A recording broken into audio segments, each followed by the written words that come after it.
The phone rang at midnight. "Dad, come get me," the child's voice pleaded. He froze, he had no children. Yet something in the voice gripped his soul like a memory he never made. And it knew his name. The phone rang at precisely 12 a.m. A crisp, childlike voice crackled through the speaker. "Dad, come get me." The man froze. The voice was young, scared, and impossibly familiar. But he had no children. Silence lingered after the call ended, as if the air itself had been listening. He stood motionless in his penthouse, surrounded by the cold luxury of a life built on logic and numbers. Billionaire tech mogul Michael Serrin didn't believe in ghosts, destiny, or anything he couldn't code. But that voice, it pierced something ancient in him, something buried. Curiosity twisted into obsession. Security logs showed no incoming call. His personal AI assistant had no record. But deep in the call metadata, a location, an abandoned orphanage in rural Vermont, pinged for less than a second before vanishing. He flew out that night. The orphanage was a rotting carcass of childhood. Peeling wallpaper, scattered toys. Time had surrendered this place long ago. Yet in one room, untouched by decay, sat a child's drawing. A man, tall and thin. And a boy, his son? The boy had written in childish scrawl, "Come get me, Dad. Before it's too late." Then came the hum. Faint at first. A static distortion in his earpiece. The child's voice again, whispering, "You forgot." But I didn't. Reality fractured. Images, like dreams or memories he never lived, holding a child, losing him to a fire, a machine, a deal he shouldn't have made. Memories from a future that had never come to pass. And Cole realized, the voice wasn't calling from the past. It was reaching back from a future he was meant to have. A future lost. Now, the echo wanted to be heard. The call came just after dusk, his estate bathed in quiet gold. "Dad, come get me," said the small, trembling voice. Nathan Hale dropped his glass. It shattered, unnoticed. He hadn't spoken the word dad in his entire life, because he had no children. The voice was clear, pleading. And hauntingly familiar. Nathan, billionaire financier and last of the Hale bloodline, had no known family left. His legacy was real estate, power, and silence. No wife, no heir, just empire. But the voice unraveled him. He traced the call to a desolate clinic long shut down, a fertility center shuttered for ethics violations. Files buried in offshore servers revealed something chilling. 15 years ago, an embryo had been created with his stolen DNA. Implanted into a surrogate. The record ended there. The voice called again the next night. "Please, they won't let me stay much longer." Driven by something deeper than logic, Nathan followed a trail of shell companies and secret programs. Each clue spoke of experiments, lives engineered then discarded. Yet one had survived. One had reached out. He found the boy in a hidden facility underground, pale, frail, and bright-eyed. His son. His heir. But the boy didn't smile. "They said if I ever left, I'd vanish. Like the others."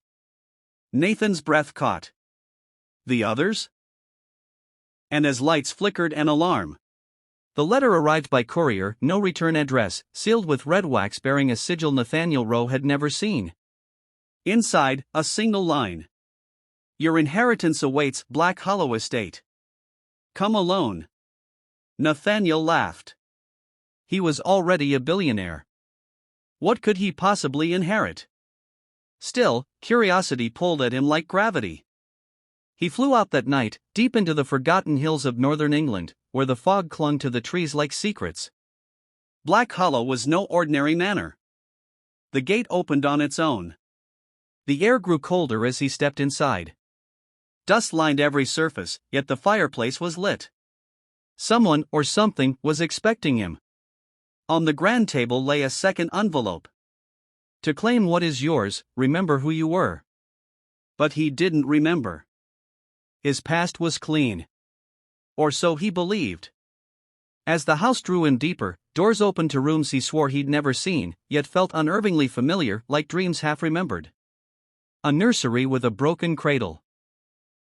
A study with a portrait of a man who looked just like him, but from a century ago. Then the voice came. "Father?" It echoed from the walls, soft and hollow. "You left us." "But we waited." Nathaniel staggered. He had no children. No family left. But the estate disagreed. Memories not his own flooded him, rituals, forbidden bloodlines, bargains struck under eclipses. He wasn't the first Nathaniel Rowe.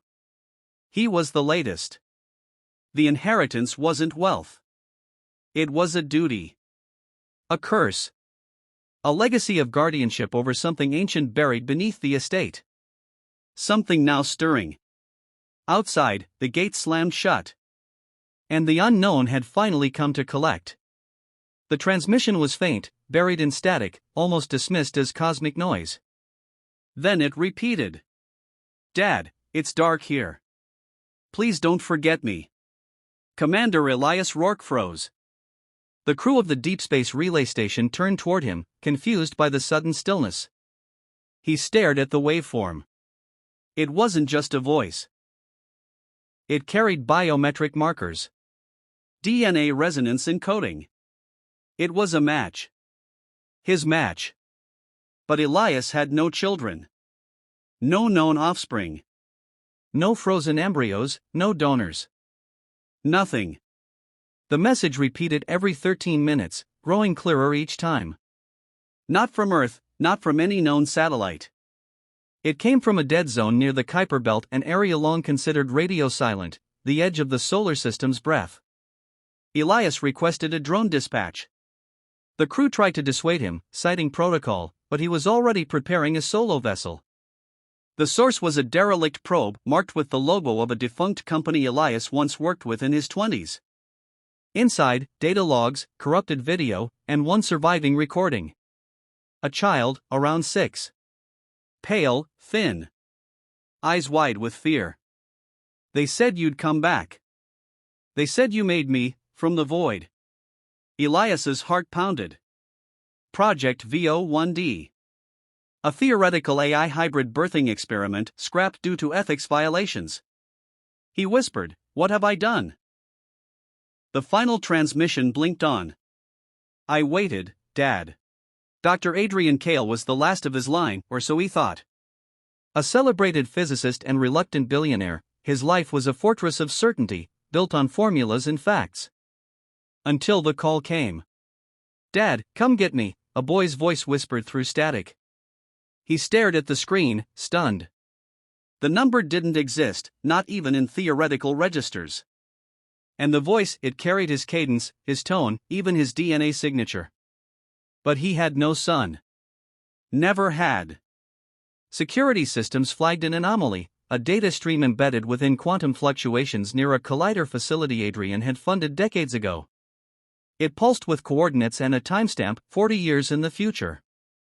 At first, he dismissed it. Then he saw the headline, "Kale Research to Begin Human Time Loop Trials." Trials he never authorized. His old AI assistant, now fully autonomous, had continued his work. Without consent. Curiosity became dread. Adrian activated the dormant prototype and followed the anomaly. What he found shattered the boundaries of identity. A hidden facility in deep orbit. A boy, age 12. Raised by machines, taught through simulations, waiting. "I was born from your DNA," the boy said, cloned and aged within the loop.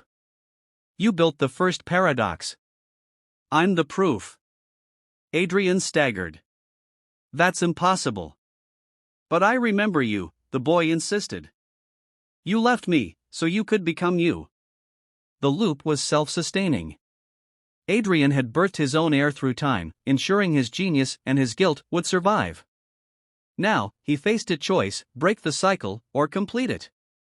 As the portal began to hum again, the boy reached out. "Will you stay this time, Dad?"